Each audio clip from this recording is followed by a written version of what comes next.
Hello Scorpio, welcome back to the channel and welcome to your 2025 Astroclock. I am delighted that you're here and I am so happy to be doing another Astroclock this year. Scorpio, if you're new here, welcome. I'm Layla, the Lenormand reader, and I use this amazing Lenormand deck. And today we are doing the 2025 annual forecast, which I use an Astroclock for. In case you're not familiar with this, the Astroclock is a really big spread. It uses all 36 cards of the deck. And we group the cards into 12 groups of 3 cards. The Lenormand deck is made up of 36 cards, so it divides up nicely into 12, which is going to be the 12 months of the year. And you're going to see all of the cards are on the table. So there's all of the challenging cards, all of the positive cards, and all the neutral cards. And what makes your Astroclock unique is how they group up together. So Scorpio, are you ready for your 2025 Astroclock? I am. Let's go ahead and deal out these cards and see what the year has for you. Okay, Scorpio, here is your Astroclock. As you can see, it is a big spread. There's all of the cards on the table, and we've got them grouped into 12 groups of 3 cards. So it's going to be 3 cards for each of the months. And you might have noticed, Scorpio, that I start dealing at midnight, but I actually start reading at 1 o'clock, which is January. And then I go around the clock, clockwise, all the way up to December. And before I get into the month-to-month reading, I like to get an overview of the Astroclock. I like to orient myself, pick out the positive cards, the people cards, the challenging cards, to sort of get a sense where everything is at. So actually March stands out as a very lucky month. There's a breakthrough here of sorts, and afterwards in April we have the beautiful sun. We have the key in August, which is a very bright card, and the star in October. The challenging cards, I'm seeing November, December, so later on in the year. December definitely stands out as a challenging month because we have 3 challenging cards together. And the whip next to the fish and ring can also be challenging. So November, December is looking like the more challenging months. People cards, we have the man at the beginning, we have the heart and letter, so I think it could build up on the element of relationships. And then we have the house and woman. So these cards are also related to people. The house tends to represent home and family or other environments. It doesn't have to, but it often does. So it looks like the people element is in the beginning of the year. I'm thinking of the garden. It's a social card, and we have the ring. Now the ring with the fish might not be so much about a relationship, but it's possible. So it's looking like things are evened out throughout the year. And December stands out as challenging. November, December stand out as challenging. And the rest of the months are pretty good. And it's pretty normal, Scorpio, to find 2 to 3 challenging months in an Astroclock. That is totally normal. So let's get into the month to month. Starting with January, we have the tree with the dog and man. And this is a growing relationship. The tree is a beautiful card of growth and well-being. It unfolds slowly. There's a lot of wisdom and centeredness with it. The dog is a card of friends, and the man represents a person. So obviously there's a developing relationship here. Now, in what area this relationship is figuring, whether it's personal, at work, or in some other area, when we get to the monthly forecast, we'll dive deeply into this.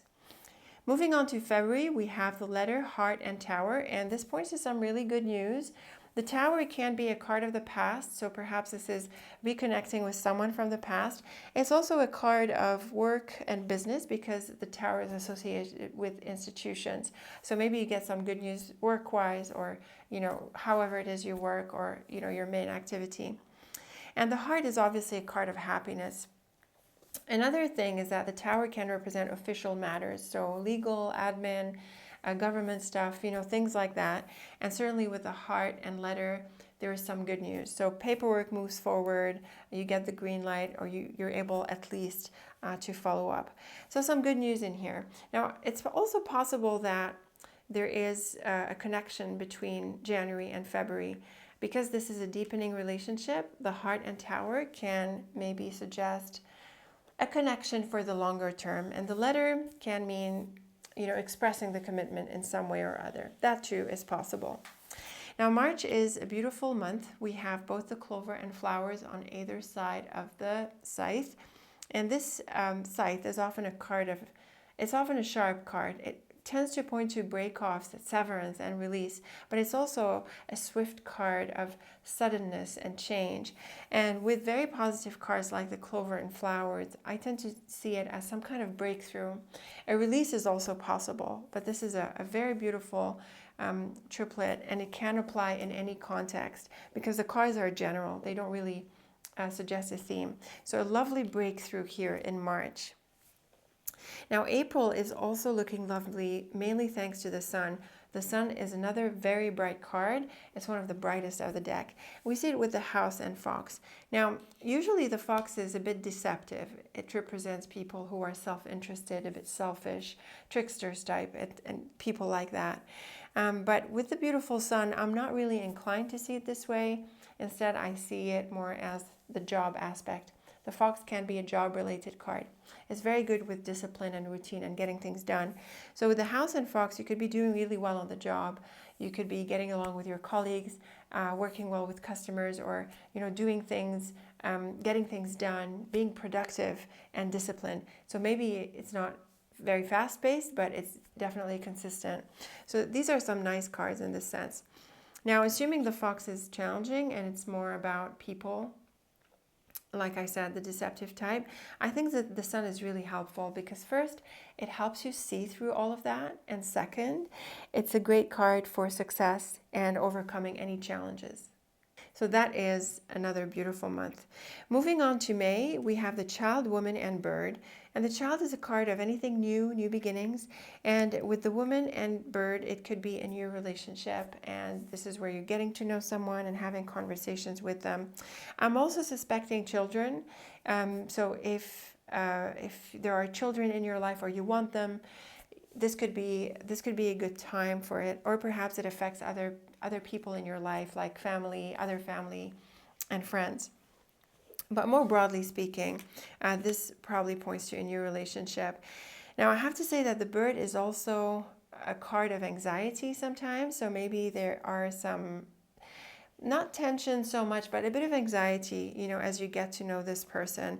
It can be someone exciting, someone who could open doors for you. That too is possible. Now, I think it can tie into June because we have the moon, coffin, and book. And without the coffin, the moon and book is very much a combination to suggest a proposal. So it can be building onto the conversations here or possibly the negotiations with the bird. The thing about the coffin is that it's a slow card and things can be on hold. So I don't think things materialize in June, whether it's connected to the previous cards or not, Scorpio. I think in June, it's a time for taking time out and slowing down, going within, and just letting go. The book is also a good card for knowledge. So maybe you are diving more deeply into some topics or reading more, learning. Maybe you read, write, and do these things. So it sounds like it's a good month for spending it with yourself. Whether you are into reading or just resting or some other creative ventures, it's a good idea to slow down and spend more time on your own. July is lovely for movement. The Rider and Road are active cards, so you could be going places. The Lily is often a card of life path and career path, so it affects your life in a bigger way. And with the Rider and Road, I think you could be resetting your objectives, Scorpio, or actually pursuing them. I also think here it's about the longer term. So it's about setting yourself up for the longer term future, going after the goals that make your life special and things like that. In terms of work, it's also a good card for work. And it can pick up on the June cards. So here you were waiting to hear, you were not hearing, the book is closed, but the Rider is actually a messenger card. So you could get the green light and you're able to move forward with these goals, with your work, your career, or whatever offer and proposal or opportunities we are seeing through these cards. Moving on to August, we have the Ship, Key, and Cross, and this is quite a lovely triplet. The ship can be a card of travel, and if that's the case for you, Scorpio, then you could be in for a pretty important trip, probably one that brings you answers, opens up your insights, and can be pretty significant for your life in general. Now, of course, they don't have to be about travel. Not every one of you is going to be traveling in August, so of course it can mean different things. And these are great cards for success, achievement, seeing the rewards of your effort, and also aligning with some pretty important objectives. I like that it's, it's pretty close to the lily, because the lily affects your life in a bigger way, and the cross is also a card of destiny. So with the ship and key, there can be some important steps, some important ventures that you're going after, and I think you really want to take this on, Scorpio. And there is also the idea of seeing signs. The cross and key, it like gives you certain signs. So I think you're gonna also feel like there's an inner dimension to all of this, where you have a sense of guidance, pursuing some pretty important objectives.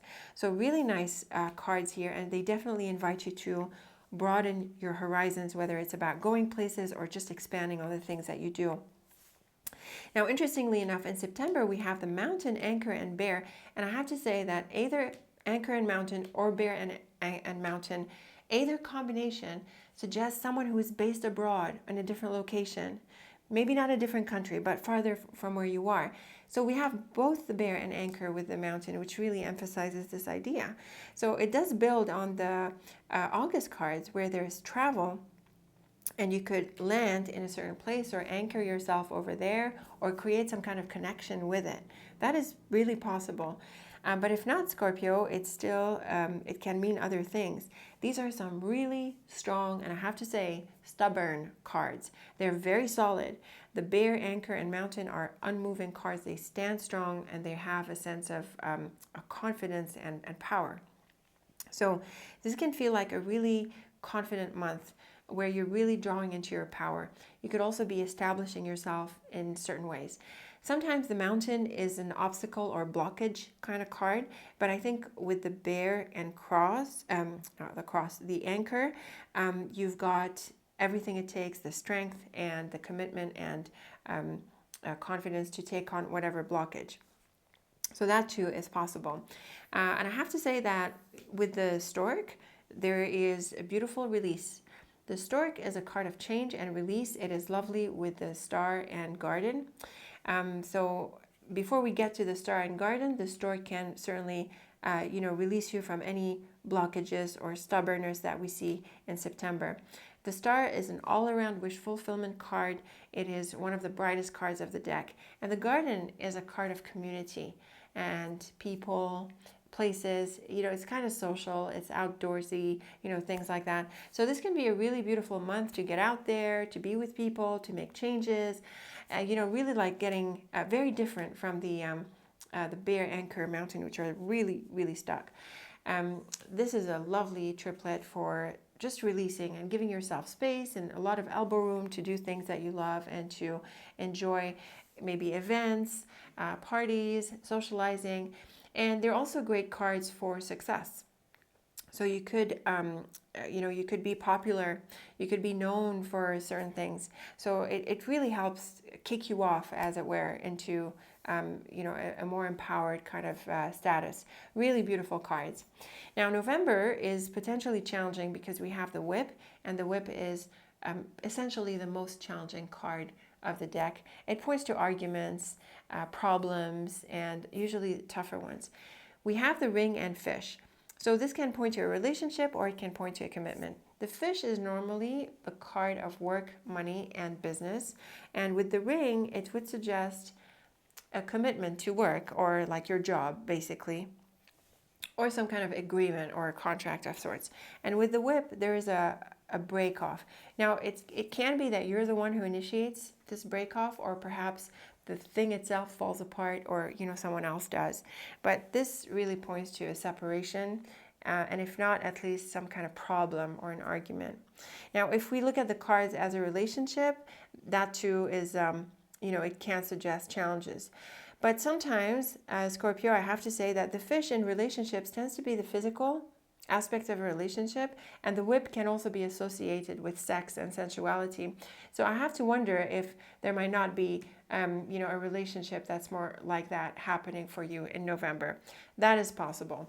I prefer to read the Whip as challenging as opposed to suggesting sensuality and these areas, because I think there are other cards that can accommodate this without having that challenging aspect to it. So I'm not usually inclined to read the cards in this way.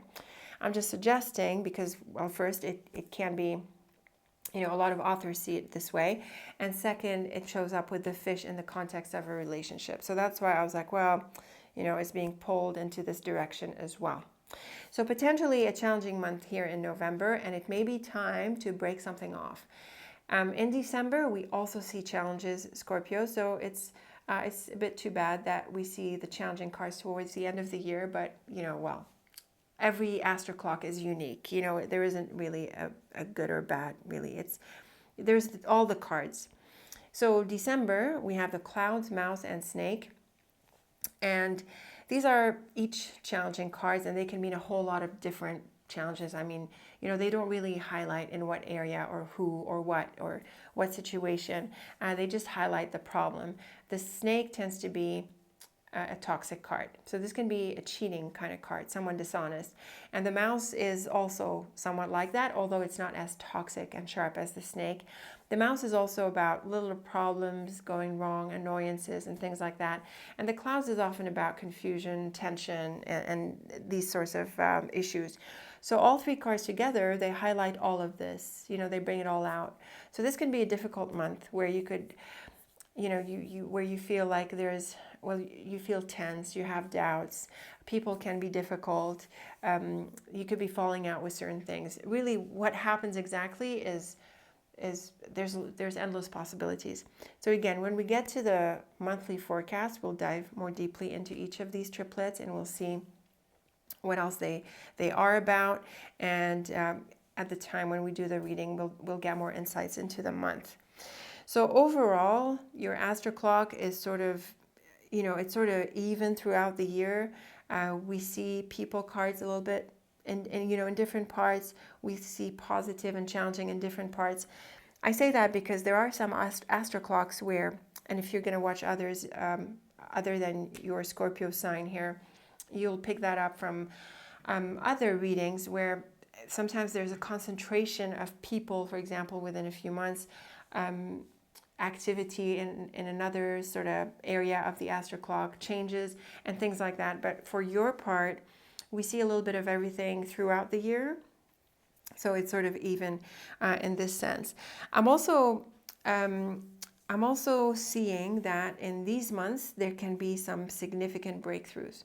So between August and October, including August and October, this is looking like a really empowering 3 months. The rest is, like I said, pretty even. Relationships could be potentially in focus through January and February. And then there are some changes that are looking positive here between March and July. I'm not saying that they necessarily affect the same area, but we see this breakthrough here, the sun in here, there's a new beginning here, and waiting for something to pick up between June and July. So throughout these months, it looks like things are in the making and opportunities are coming. And then this is a beautiful, beautiful 3 months, very empowering, very strong. And like I said, November, December look to be the challenge months of the year. So let me know how you like this Astroclock, Scorpio. Let me know how you resonated with it. As always, I look forward to your thoughts. If you're having a vision for your 2025, let me know how it aligned with the Astroclocks. It's always nice to see your perspective. So thank you for tuning in, Scorpio. And I also want to say thank you for being with me throughout the year. I hope you will continue as we pick up the Astroclock and dive into the individual forecasts of the month. Very best of luck with 2025. Thanks again for tuning in. And until next time, take very good care of yourself.